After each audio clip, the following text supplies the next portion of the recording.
Today we're going to cook a steak. There are 4 important tips when cooking a steak. The first one is sourcing. So we've sourced a nice prime ribeye. You want to make sure that you're choosing prime because at the end of the day that has a great fat to protein ratio. The second tip is actually the tempering of the meat. So you want to allow that meat to sit out a little bit at room temperature so it actually heats up a little tiny bit, and that will allow it to absorb more heat when you're cooking. The third tip is actually a nice sear to get a nice caramelization on it, develops more flavor. And the last tip is the resting. So you want to allow that steak to rest so when you cut into it, it doesn't just bleed all over your plate. And also those juices get a chance to kind of redistribute throughout the steak, and that makes sure that you actually have a nice juicy steak when you go to eat it. The first thing I want to mention is we're using a cast iron pan. We have a couple ingredients in front of us. The steak itself, which has 3 muscles. We have the spinalis dorsi here. We have the complexus dorsi here, and longissimus dorsi here.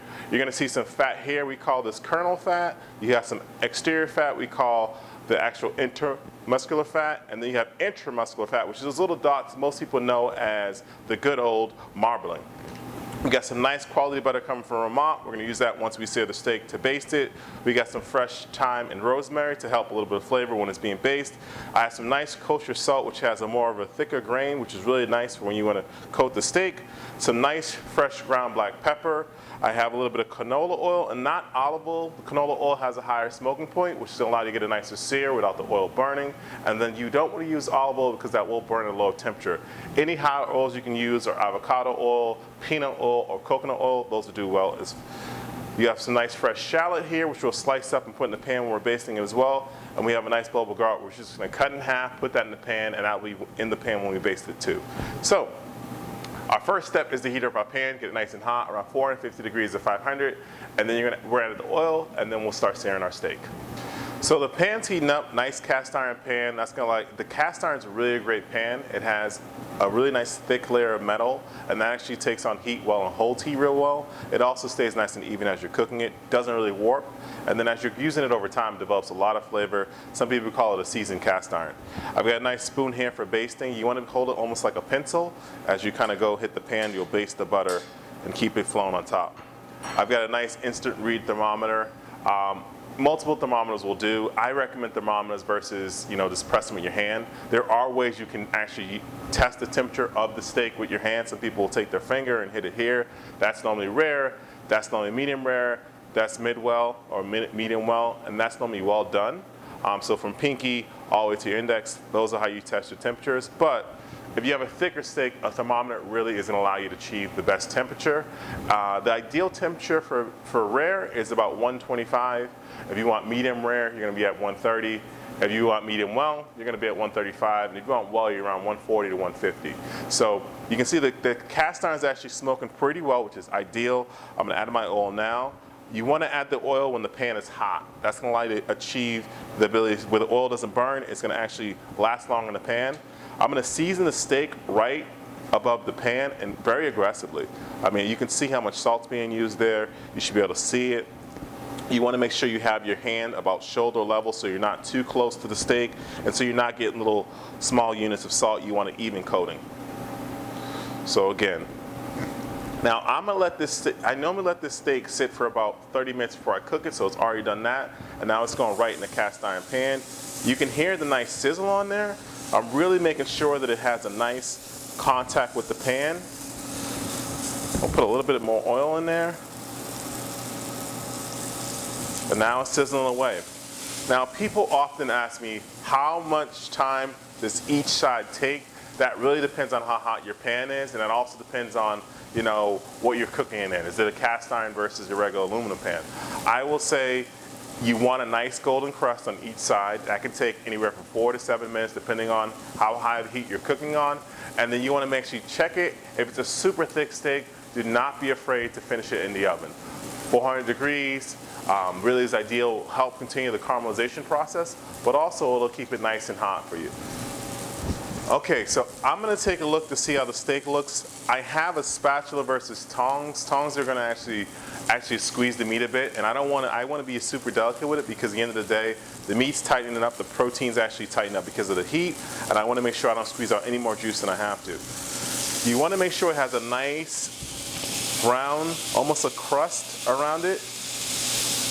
That's perfectly ideal, all surfaces. And then you can kind of hit it back in the oil that may have gone on the side and let it keep searing. You want it to be the same color on the other side before you go taking it out of the pan. All right, so we achieved a nice sear on both sides. We're gonna add our good old butter. We're gonna add our garlic, which you're just gonna cut in half, really fairly simple. Face both sides down. You're gonna add your shallot. And don't worry about, the perfect cut. This is really just to add flavor. So a quick slice is always great. Smells beautiful. I mean, the butter is just getting nice and caramelized. Shallot wants to fight me today. Alrighty. You're gonna add your nice fresh herbs. They're gonna pop a little bit, especially the thyme. Quick slice on your shallot.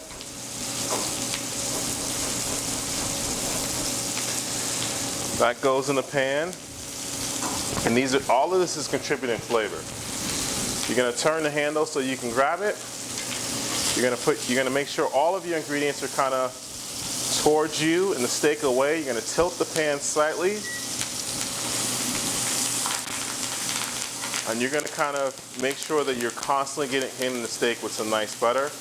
And this is the basting action. It's gonna allow you to get a nice, flavorful steak. It's gonna give all those flavors from the herbs, the rosemary, the thyme, the shallot, the garlic. I mean, it just looks like a beauty. But again, you're kind of using the tip of that spoon to go in, come up, and slowly come back on top of it. And as you get more used to that, you speed it up a bit.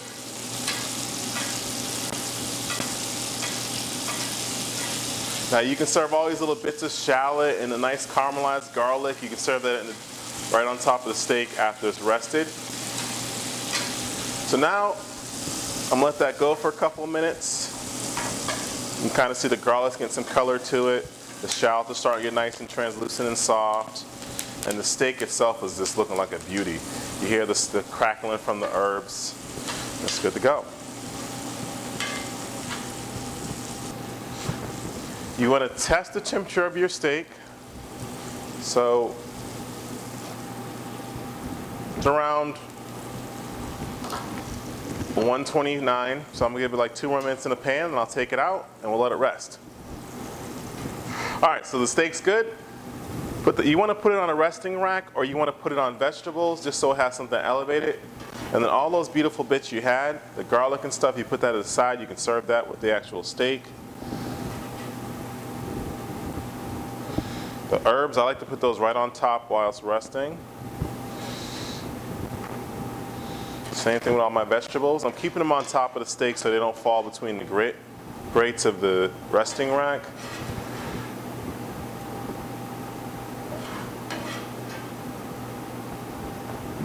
And then we'll reserve that nice butter and we'll put that on the steak after we cut it. Okay, so we have our steak's been resting. We gave it 20 minutes on this steak. We had the fresh herbs we had. We'll just put those to the side for now. The nice caramelized onion that's been sauteed with the garlic and the shallot. And then the steak itself. And the steak is just looking like a beauty. Well rested, glistening, smells good. Okay.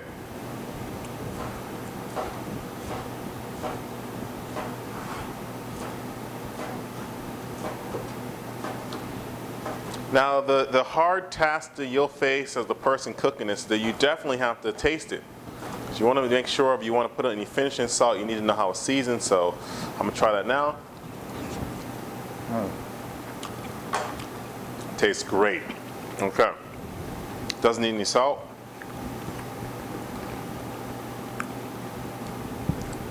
Right in the pan, or on the plate. A little bit of those nice caramelized vegetables on top of it.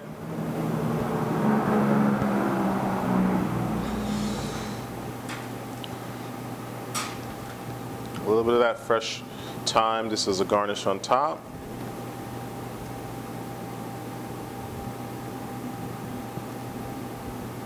All great flavorful ingredients. And then a little bit of that caramelized brown butter from the pan.